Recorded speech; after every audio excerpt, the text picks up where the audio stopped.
বলছি একবার দেখি কেমন হচ্ছে। বললাম না, ছবি শেষ না হওয়া পর্যন্ত দেখা যাবে না।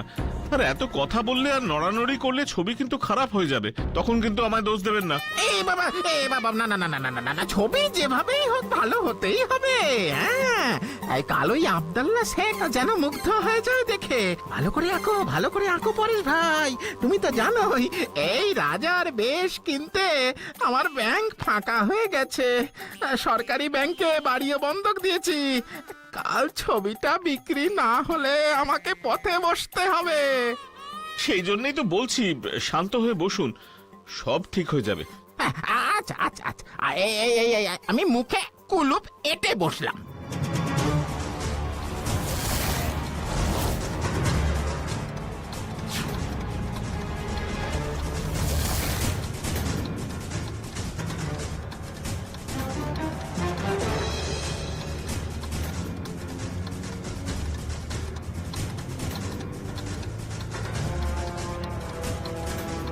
উঠুন স্যার, স্যার স্যার উঠুন। কে কে ও ও এসে গেছে। হয়ে গেছে, ছবি আঁকা শেষ, দেখবেন। আলবাত আলবাত। পছন্দ হয়নি? ঠাকুরদা, ঠাকুরদাকে মনে পড়ে গেল পরেশ ভাই। না, তোমায় আজ বলে ডাকি, তুমি একদিন নাম করা চিত্রকর হবে, বুঝেছো? এই দেশে বিদেশে সব জায়গায় তোমার ডাক আসবে। থাক স্যার, এইসব বলে আর আমায় লজ্জা দেবেন না। যদি আমার পারিশ্রমিকটা... হ্যাঁ হ্যাঁ হ্যাঁ, নিশ্চয় নিশ্চয় নিশ্চয়। এই নাও গতবারের 10,000 আর এবারের 40, তাহলে কত হলো? মোট 50,000। আগে বাবু বাবু, আগের দিনের লোকটা আসছে। হ্যাঁ, এসে গেছে। এই তাড়াতাড়ি ভিতরে নিয়ে আয়। আর শোন শোন শোন, এই শরবত আনতে ভুলিস না যেন। এই দেখুন শেখ স্যার, সারা রাত ধরে এঁকেছি, বুঝলেন? কি কষ্ট, কি কষ্ট। এটা আপনি এঁকেছেন? হ্যাঁ স্যার।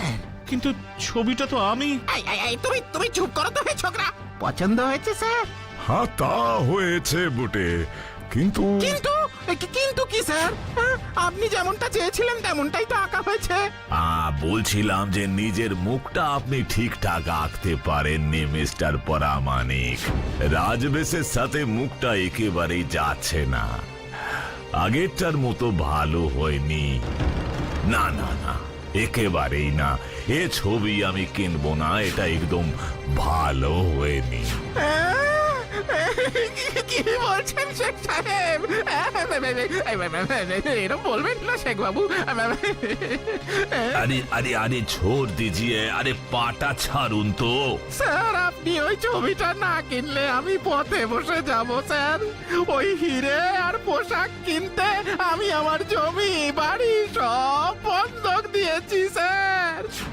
হিরে কিনতে হয়েছে? তবে যে সেদিন বললেন ঠাকুরদা ঠাকুরদা, সে তো আমি...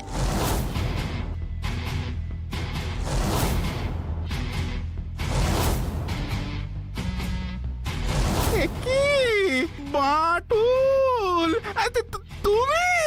হ্যাঁ, আমি বাটুল। আব্দুল্লাহ শেখের ছদ্মবেশ নিতে বাধ্য হয়েছিলাম কালকেষ্টবাবু।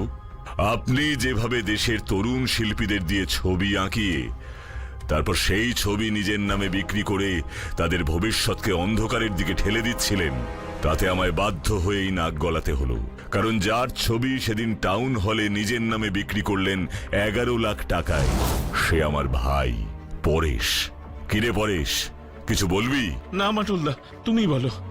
সেদিন এক্সিবিশনে নিজের আঁকা ছবিটা পরেশ চিনতে পারে, আর তারপর দুঃখে অপমানে ভেঙে পড়ে। তখনই মাথায় আসে প্ল্যানটা। তাই ওকে দিয়ে রাজবেশ পরিহিত একটা ছবি আঁকিয়ে আপনার বাড়িতে রেখে যাই।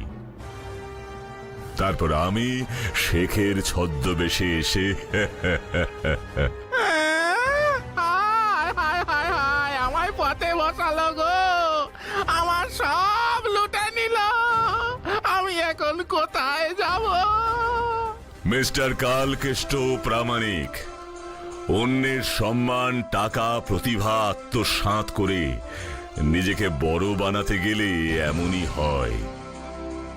ধর্মের কল বাতাসে নড়ে, কি তাই না? হা হা হা হা হা